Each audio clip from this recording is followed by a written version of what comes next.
Welcome to Storylines Live, the only podcast that explores the power and the meaning of the most important story in business. The one that answers why somebody should buy from you, work for you, invest in you, or partner with you. This is the story that defines the very character and nature of an organization. At WordWrite, we call it your capital S story. In each episode, we feature guests who have great insights on business storytelling, who can share their experiences and key learnings to help you and your organization do a better job of sharing your capital S story to drive remarkable results. Today, we're honored to have Jason Lavender, who's a co-founder of Electives.io, as our guest. Jason, I love your bio on LinkedIn and digging right into the story. I think that's one of the things that so many business leaders, we don't do very well. You began your career as an actuarial intern at Towers Perrin. Towers Perrin, great company. Actuarial science. Wow, is that boring, but high paying. Maybe we'll talk about that today. I'm not really sure. And then you moved on from there after a decade. Great experience to work at a big firm in the industry, right? That was kind of my background too when I got into PR and marketing. Then you were at Boy Health for a while. Maybe we'll talk about that. Then, as a glutton for punishment, you also started business school at MIT Sloan. Definitely not a slacker school in the business world pantheon. And you worked on healthcare navigation there, very important. And then went on to Next Gen Ventures as a health tech subject matter expert. Yeah, venture capitalists, they need to know what the deal is with these verticals, don't they? And then you went on to a few other things that led you to start your own company, Electives.io. And one of the reasons, the main reason, of course, Jason, I wanted to have on the podcast for our listeners is so they could learn about this transformational approach that you folks are taking to learning and development, because everybody agrees this is one of the most important things that needs to be done in any corporate environment, small company, medium-sized, large company, training and development. Instead of, you don't say training, you say learning and development, which I think is a great way talking about story to talk about what you're doing. But how often do people go to a session, a course or whatever, and 3 weeks later they forget everything they've learned? It's not convenient for them, et cetera, et cetera. So I'm really excited to dig into this with you today. Jason, welcome to Storylines Live. Awesome. Thanks so much for having me, Paul. Appreciate the introduction. Absolutely. Now, in bringing your bio into the conversation, is there anything I missed in your background that you would like our audience to know about you? No, I think you hit on all the highlights, and you're spot on in terms of the boring start to the career. I often joke with people that the more actuarial exams I took, the less I liked my job. So it was an easy pivot to go from actuarial consulting to broader strategy consulting. But no, I think you hit on all the highlights. Well, that's awesome. Well, I have to tell you a quick story about the actuarial sciences, because we had the opportunity to work on developing the stories of an actuarial firm called Cowden and Associates here in Pittsburgh, where our firm is based. And it was really fun to dig in and talk to some of these folks. When we started to personalize the actuaries and the benefits that they brought to the clients, the story of the firm really came alive. I remember one of the principals we worked with was really big into motorcycles.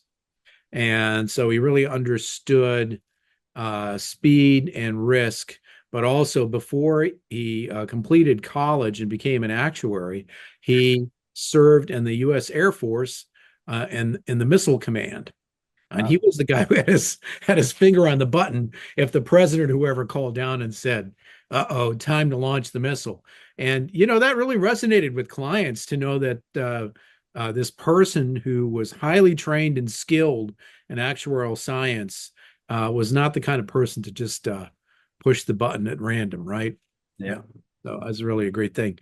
Now, we always ask our guests, Jason, when we have them on the podcast, for their own personal definition of where they are in the capital S story. And as I described it at the opening, it's the story that answers why somebody would buy from you, work for you, invest in you, or partner with you. For you, which one of those lands best for you today? I think for me today, they're all pretty close, to be honest. I think the one that lands the most is why to partner with us. Uh, Hmm. I feel like we can't answer that question if we don't have people who want to work with us and invest in us. But I think the most common or frequent conversation we're having today is why partnering. So that's where I feel like I'm spending most of my time today. Could you tell our audience a little bit more about that? Because what I'm getting from that, and tell me if I'm wrong here, is that you're looking to engage with the organizations you work with, not on a transactional basis, but over time to be a partner to them. Is that accurate? It's absolutely accurate, yeah. And I think the when we go back to our founding story of why did we even start Electives, my co-founder and I, we met in business school. We were both frustrated in our existing jobs with the training that we had access to. To your opening comments, it felt boring, it felt mundane, it felt very kind of check the box and very transactional. And we often tell this story, and maybe I'll just jump right into it to come back full circle Yeah, to sure. your question. But there was a moment in business school where we had a surprise kind of guest lecturer come in, and he was in our strategy class, but his background was he was a mountaineer, so he had led I think 7 expeditions to the summit of Mount Everest, and he was teaching a decision-making framework, particularly for teams under crisis. But it was his storytelling and his imagery of, none of us had ever been anywhere close to the summit of Mount Everest. And so it really hit home from a learning experience. Mhm. And later that day, my classmate, who's now my co-founder, and I were kind of looking at each other, and we were connecting the dots back to the earlier conversation of how mundane training can be. And we said, imagine if corporate training felt like that. Imagine if employees couldn't wait to be part of a learning session. They didn't want it to end. They wanted more of that. And ever since that moment, that's kind of been our North Star at Electives. It's really building training that people love and that they look forward to. And so to your point on partnering for kind of the long game, we're not trying to just sell a single class. We're not just trying to sell 80% utilization in 1 month. We're trying to sell a partnership that lasts many years, that is constantly bringing new instructors, new energy to employees who we know are rotating within the business all the time as well. Yeah, and we're going to talk about this a little bit, I am sure, and we talk more about what you folks do at the company. But let's just take AI as an example. I mean, that thing changes so fast. How can you say that in 2023 you took a class or did some training on AI, and in 2024 that it's all 100% accurate, right? Things are just moving too fast these days. Totally Learning right. yeah, You're it's totally learning right. is lifelong. Yeah. Yeah. Well, you gave our audience a little bit of a sense of your personal story, what led you to found the company. Obviously, Storylines Live, it's our podcast. We have a particular definition of story. I'm always curious to know what your personal definition of storytelling is and why it's important to you.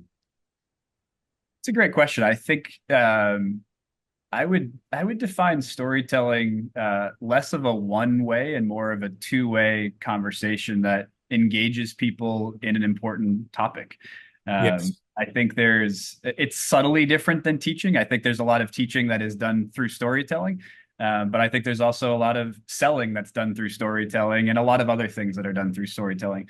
But I think the biggest thing for me is that it's bi-directional. I think as a kid, I would have thought of storytelling as one person's listening, one person's telling the story. But I think really good storytellers bring you in, whether or not you're talking vocally, you're in that story and you're truly living it. Yeah, that is such a profound comment. And, my book is behind me, Finding Your Capitalist Story. And I have in one of the early chapters, it's more than 10 years old now, the experiment that I'm going to refer to here, but it's very much valid. Dr. Yuri Hassan at Princeton uh, did research using functional MRIs, and he studied the brains and brain wave patterns of storytellers and then put people in the MRI to listen to the story. And what he discovered is that this is much more like dance and maybe not Dancing with the Stars, but dance partners where the storyteller and the receiver of the story, their brains move in sync when things are working well. And it strikes me that that's probably a key component of effective learning as well, isn't it? It absolutely is. Yeah, I think we always say there's no shortage of content. Like you can, if Yes. you're whether you're taking a manager training or leadership development or a class on AI, to your point, you can find the content, but a really good storyteller brings that content to life, makes it applicable to you, makes it unforgettable, so that 2 months later you don't forget it. Because content is content. You'll forget content, but people don't forget stories. That's for sure. I often say, Jason, that when the first person who figured out how to start a fire on purpose explained how to do it to the second person, it was probably a story. And 100%. one with a happy ending, like, a really nice grilled steak or something like that, right? I love it. Yeah. Folks, we're speaking with Jason Lavender, co-founder of Electives.io, a landmark and really interesting company in the learning and development space. We're going to take a short break and we're going to come back and chat about the company, Jason's founding of it, and how they help those they serve. Don't go away.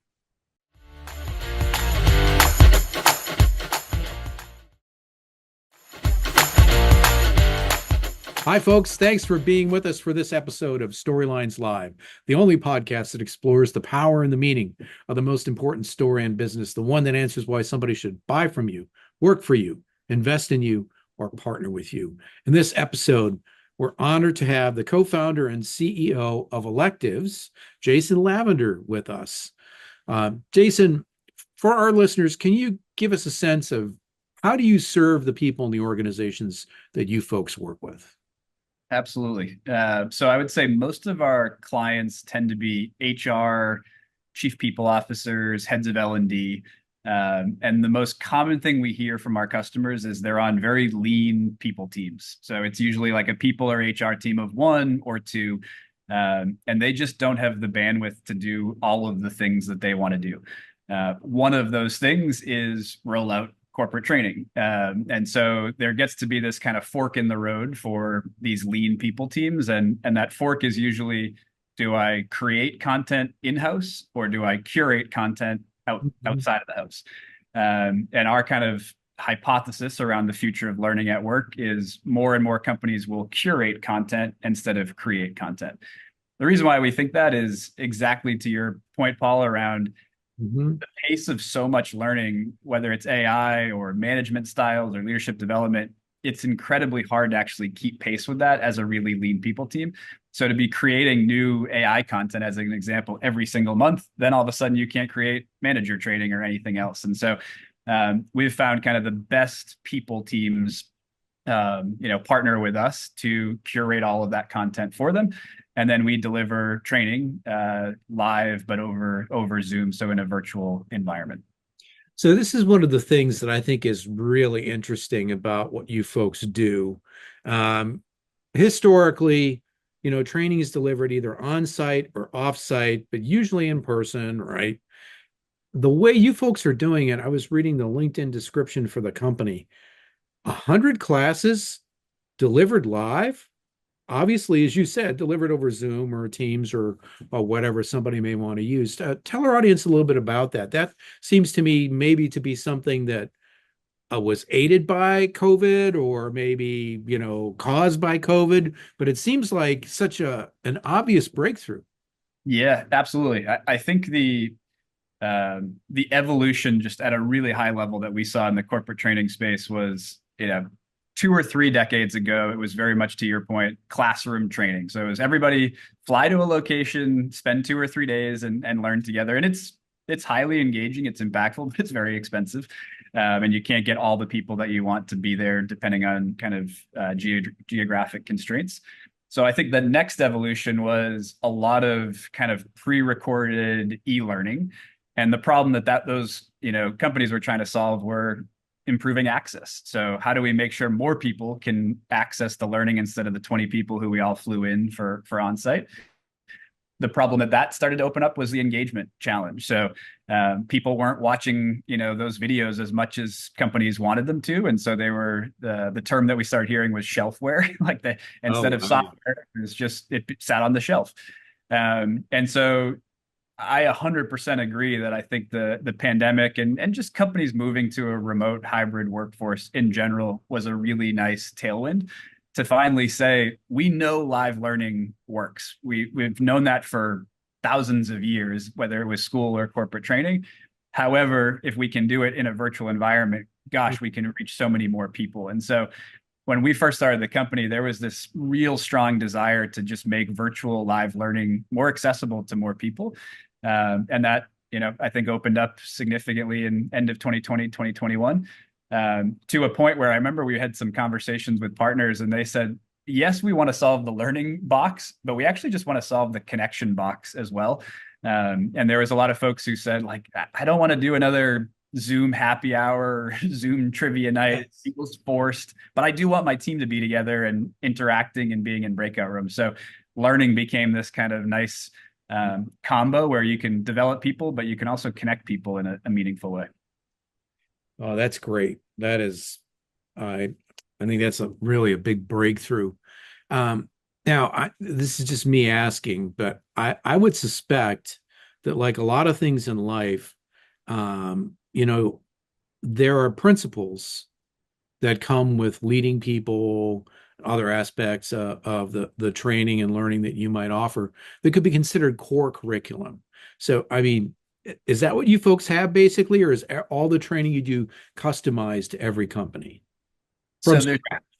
there's two different models. So there are private classes that get customized for companies. I would still describe that as, 70 to 80% of the content is the content, but there's some customization on the margins that are knowing who the audience is, knowing what their industry is, knowing what the, success looks like. The instructors will shape that final 20%.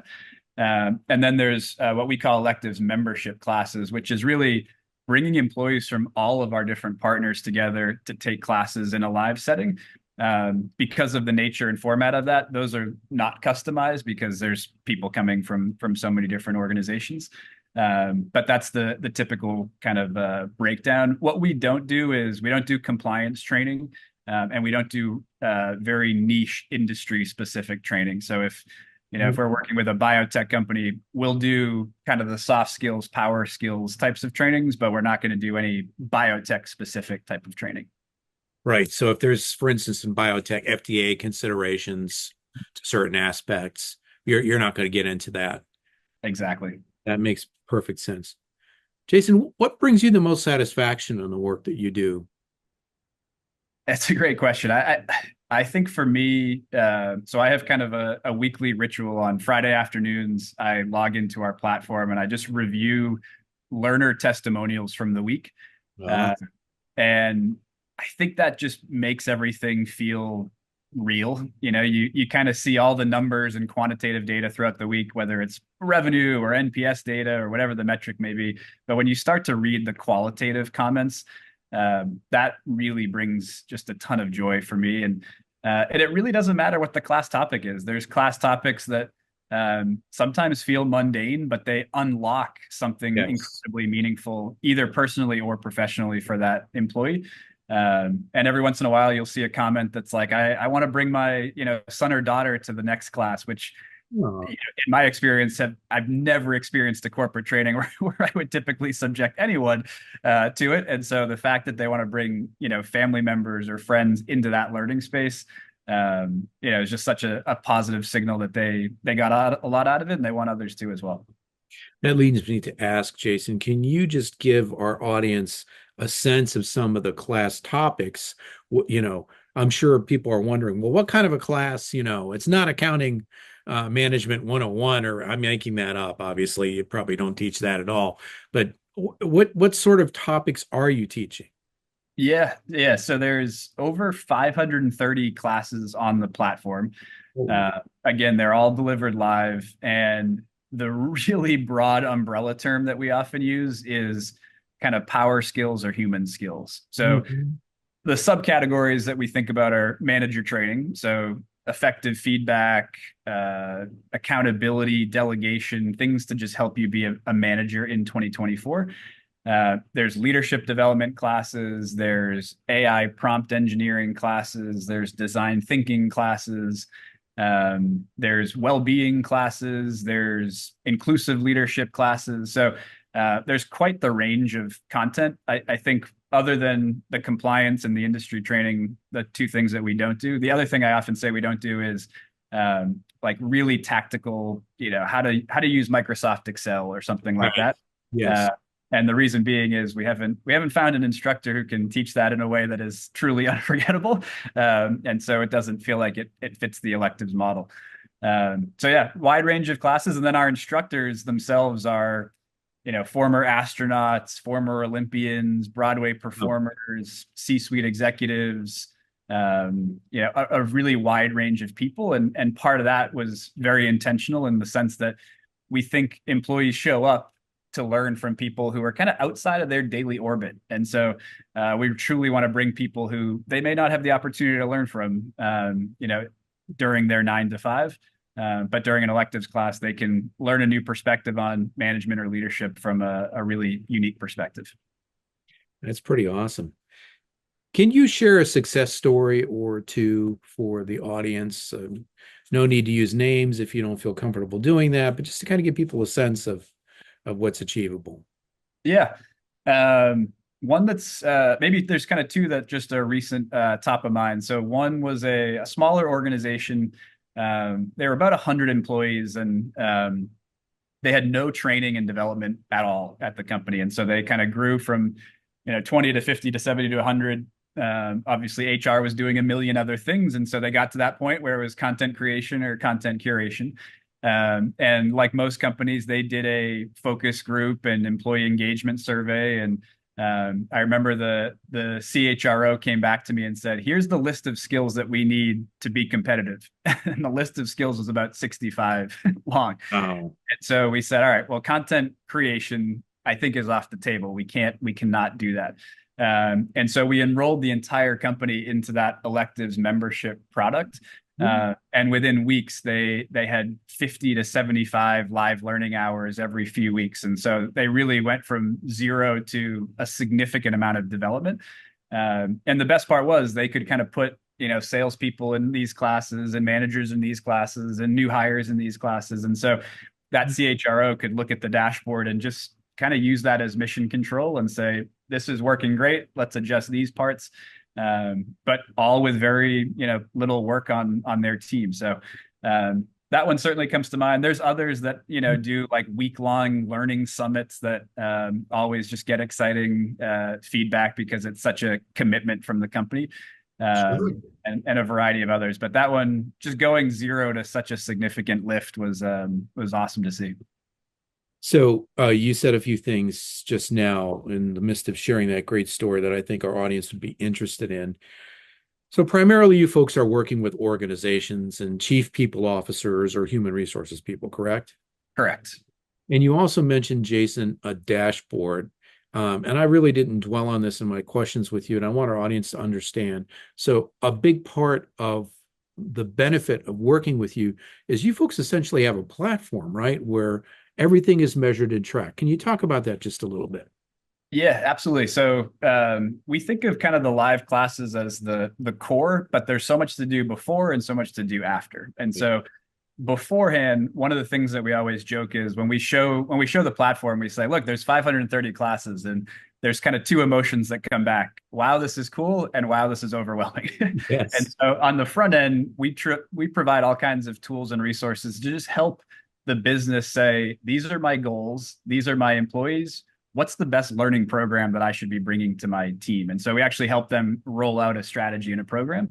Right. And after the classes, there's learning nudges that go out to employees. There's an executive dashboard that they can see. Did people enjoy the class? Are people's behaviors changing? Do people attend the classes? All of the type of metrics that you would need. So it's a great question. I think we do often focus 90% on making sure the live classes are amazing. But live classes can't, ever get off the ground if we don't have the tools on the front end or the back end to support those people leaders. And the platform then too, I would imagine, if I'm a chief people officer, and you gave the example of the one company, if I'm in the membership model, right, that's an annual contract or something like that, right? So I Yeah, can continue to grow my people.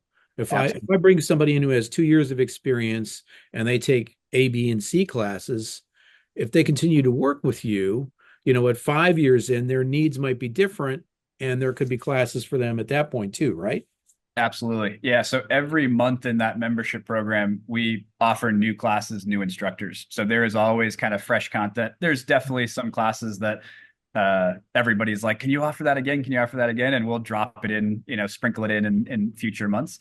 But they can always take new classes. And we also offer digital certificates in the membership program. So if Great. employees take certain classes, they can earn manager essentials. And then, 2 years later, they can take leadership essentials. And there's always something for them to take. But the reason actually we named the company Electives was my co-founder and I both had this vivid memory when we were at Sloan. There was one period of time where it was like December 1st, we all got an email that said electives will be announced December 10th. And there was just this buzz for a week and a half, like waiting to see what those classes were going to be. And you could only pick one. And, it was really hard to narrow down that list. And so that's kind of that feeling we want to give people of every month we have new classes. And every month we hope it's hard to pick, only one, which is just, again, a different kind of mindset than your typical corporate training experience. Yes, anticipation rather than dread, right, Jason? Exactly. That's great. Jason, how can people find you if our audience is interested in following up? Yeah, so at a company level, our website is electives.io. We're on LinkedIn. I believe it's just electives is kind of the page there. And then anyone wants to email me personally, I'm Jason at electives.io, and always happy to have any conversation around learning in the workplace. Jason, thank you so much for being with us for this episode. I really enjoyed chatting with you about electives and your approach to learning and development. It's awesome. And I want to say thanks to our audience. I appreciate you being here with us for this episode and every episode on Storylines Live, the only podcast that explores the power and the meaning of the most important story of business, the one that answers why somebody should buy from you, work for you, invest in you, or partner with you. We'll see you next time.